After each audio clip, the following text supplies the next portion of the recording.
अयोध्या नगरी समृद्ध थी। राजा हरिश्चंद्र वहां के धर्मनिष्ठ और सत्यप्रिय शासक थे। उनके राज्य में कोई अन्याय नहीं था, प्रजा सुखी थी और राजा को भगवान के समान मानती थी। एक दिन राजा ने मंदिर में भगवान से प्रार्थना करते हुए संकल्प लिया, मैं जीवन भर सत्य का पालन करूंगा, चाहे कितनी भी कठिनाई आए। स्वर्गलोक में शिव विश्वामित्र बैठे थे। उन्होंने सोचा, राजा हरिश्चंद्र की सत्यनिष्ठा की परीक्षा लेनी चाहिए। उन्होंने पृथ्वी पर आकर राजा से भेंट की। विश्वामित्र ने राजा से वचन लिया, जो मैं मांगूं दोगे? राजा ने कहा, हाँ। तब ने राज्य, धन और वैभव मांग लिया। राजा ने सब कुछ सौंप दिया। हरिश्चंद्र ने पत्नी तारा और पुत्र रोहित के साथ महल छोड़ा। वे भूखे प्यासे जंगलों से होते हुए काशी की ओर चल पड़े। काशी पहुंचकर उन्हें कोई काम नहीं मिला। अंत में राजा ने छांडाल के शवदाह गृह में नौकरी स्वीकार की।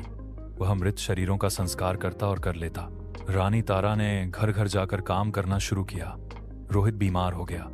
गरीबी में भी वह अपने बेटे की देखभाल करती रही। दुखद दिन आया, रोहित की मृत्यु हो गई।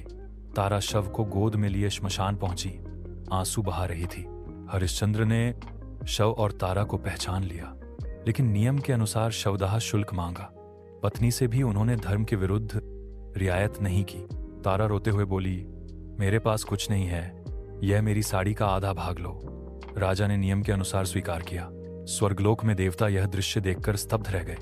वे बोले, ऐसा धर्मनिष्ठ पुरुष त्रिलोक में नहीं है। महर्षि विश्वामित्र प्रकट होकर बोले, राजन, आपने कठिनतम परीक्षा पास कर ली है, अब सत्य की विजय का समय है। ऋषि ने आशीर्वाद दिया। राजा को राज्य, वैभव और पुत्र रोहित का जीवन वापस मिला। राजा भावुक होकर हाथ जोड़ता है। हरिश्चंद्र फिर से अयोध्या लौटते हैं। प्रजा उनका स्वागत करती है। उनका राज्याभिषेक भव्य रूप से होता है। राजा अब और भी विनम्र, न्यायप्रिय और सेवा भावना से भरे हुए शासक बन चुके थे। अयोध्या में पुनः सुख, शांति लौट आई।